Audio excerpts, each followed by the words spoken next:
Woman adopts poor dark-skinned girl. 27 years later, this is how the girl repaid her. Michaela de Prince was born on January 6, 1995, in Sierra Leone to a Muslim household. Her parents named her Mabinti Bangura. However, when she was born, the country was in the midst of a civil war.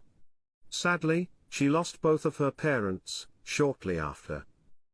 Her father was killed in the war, and her mother passed away from fever and hunger. She was orphaned at a very young age.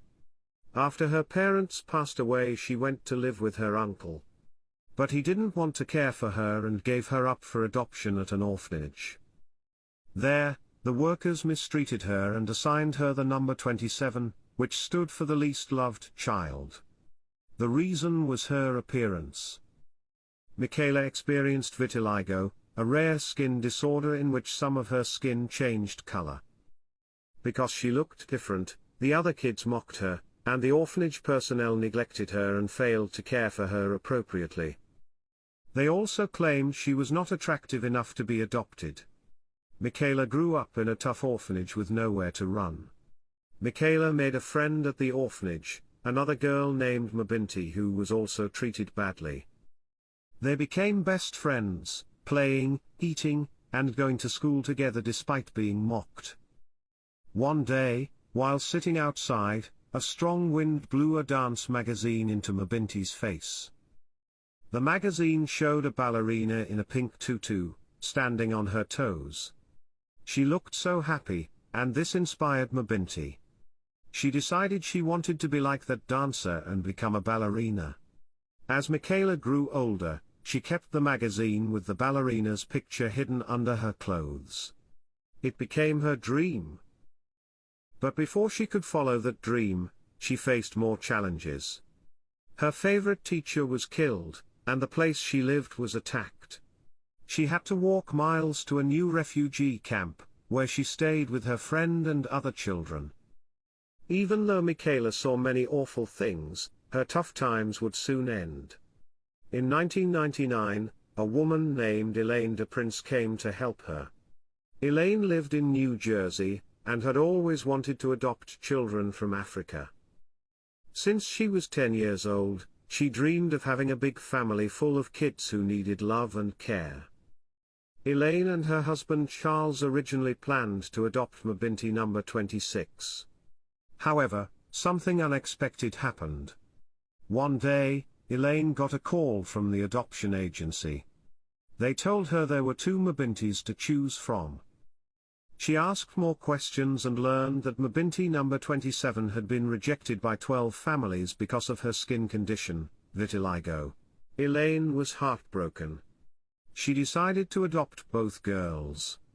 She didn't care about the spots on Mabinti number 27's body. Elaine then called her husband, who was on a business trip. She told him she would be adopting a second girl. He was surprised, but he agreed. Soon, it was time to bring the girls home. Elaine traveled to Sierra Leone to meet them. When she saw Mabinti number 27, she was shocked. She looked so weak and sad. Standing alone with her arms crossed, Elaine said. I think she felt like she would be rejected again. Elaine walked up to Michaela, held her hands, and said, I am your new mother. Michaela started crying because she couldn't believe someone wanted to adopt her. After signing the papers, Elaine took the 2 girls to the United States. But since they both had the same name, Elaine decided to rename them. Mia became Mia Mabinti de Prince, number 26, and Michaela became Michaela Mabinti de Prince, number 27. From the moment Michaela was adopted, her life started to improve. She sometimes still felt afraid of being rejected, but her new parents loved and cared for her. Michaela said, there was so much love. I never had to worry about anything, and my adoptive parents treated me so well. One evening, after dinner, Michaela showed her mom the magazine cover she'd kept all these years. She told Elaine she wanted to have ballet shoes like the ballerina in the picture. Elaine was happy to hear this and promised Michaela that one day, she would be dancing too. A few weeks later, Elaine signed Michaela and me up for ballet lessons. Michaela worked hard because being a ballerina had always been her dream. Over the years, Michaela got used to her new life. Elaine helped her a lot, even sewing costumes for her to match her skin color. Michaela improved at ballet, but she still worried about her appearance, especially her skin condition. She was determined to show everyone who doubted her that she could succeed. Michaela's first performance came, and she asked Elaine if she could see the spots on her body. Elaine smiled and said, "I can't see them. They look like pixie dust." Michaela felt better and knew she could be a ballerina. The performance went well. As Michaela grew older, she became more confident. At 17, she was the youngest ballerina to perform at the Theatre of Haarlem. A year later, she joined the Dutch National Ballet. By 22, she was one of their top ballerinas. Michaela became famous, appearing in music videos for Madonna and Beyoncé.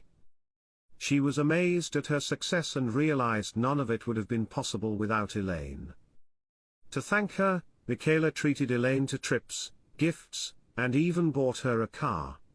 Now Michaela works as an ambassador for War Child, an organization that helps children affected by war.